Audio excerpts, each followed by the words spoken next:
आज के क्लास में हम लोग पढ़ेंगे 10th क्लास इतिहास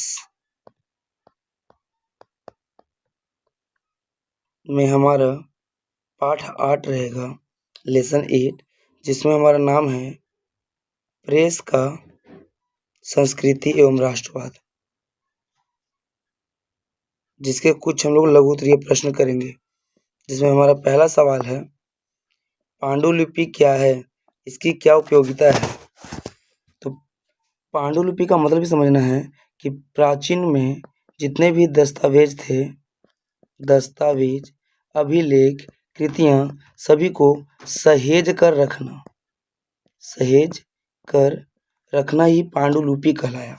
जैसे प्राचीन काल में जब हमारे समाज में मुद्रण की शुरुआत नहीं हुई थी, तब उस समय पुराने दस्तावेजों, अभिलेखों, कृतियां एवं महत्वपूर्ण चीज़ों को सलीके से सहेज कर बड़े ही आकर्षक ढंग से उन्हें रखने की एक तरकीब या पद्धति विकसित की गई थी, जिसे पांडुलिपि कहा जाता है।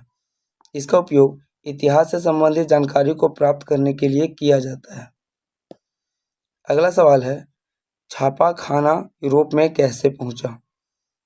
तो छापाखाना की शुरुआत मानव जीवन की सबसे बड़ी उपलब्धि थी, जो कई प्रक्रिया से गुजरते हुए, कई बाधाओं को पार करते हुए समरकंद, पर्सिया तथा सीरिया से होते हुए यूरोप तक पहुंचा और यूरोप से ही विश्व के अन्य देशों में फैला।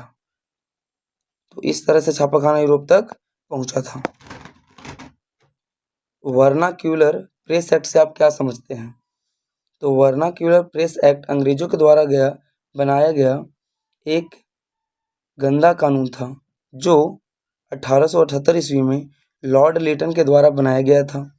इस कानून के द्वारा हिंदी में छपने वाली पत्र पत्रिकाओं पर प्रतिबंध लगाया गया था।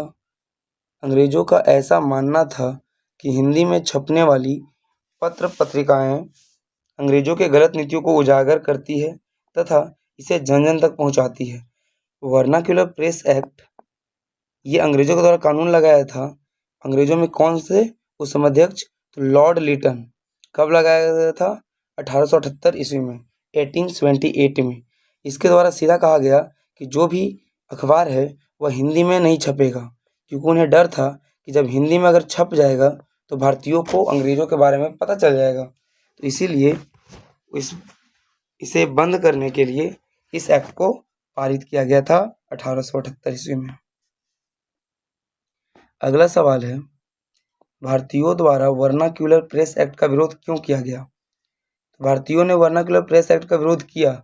इसके विरोध करने के कई प्रमुख कारण थे, जैसे भारतीयों की स्वतंत्रता को छीना जा रहा था, प्रेस की स्वतंत्रता को खत्म किया जा रहा था, जनता को जागरूक होने से रोका जा रहा था, अंग्रेजों की गलत नीतियां समाज में नहीं आ पाती थी और यह भारतीयों की एकजुटता पर अंग्रेजों का प्रहार था। इन्हीं निम्नलिखित कारणों के कारण भारतीयों ने वर्नाक्यूलर प्रेस एक्ट का विरोध किया। अगला सवाल है, गुटेनबर्ग ने मुद्रण यंत्र का विकास कैसे किया। गुटेनबर्ग ने जैतून पेरने की मशीन को आधार बनाकर प्रिंटिंग प्रेस का विकास किया। इस मशीन में लंबा हैंडल लगा होता था। इसमें सांचे का उपयोग कर अक्षरों की धातुओं की आकृति को डाला गया। इन टाइपों को घुमाने की व्यवस्था भी की गई। इस प्रकार मुद्रण यंत्र का विकास हुआ। और किसने किया था, गुटेनबर्ग ने। इस लेसन का लास्ट सवाल, गुटेनबर्ग कौन था। तो गुटेनबर्ग का जन्म जर्मनी के मेंज नगर में कृषक जमींदार परिवार में हुआ था।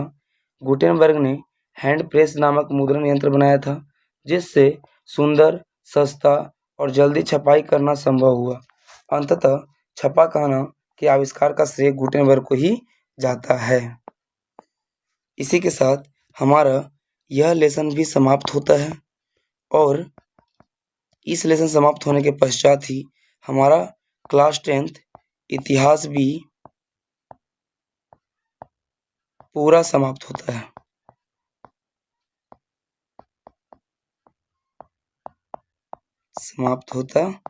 है। अगर आपको समझ में आया तो हमारे यूट्यूब चैनल @ATC क्लासेज को सब्सक्राइब करें, इस वीडियो को लाइक करें। धन्यवाद।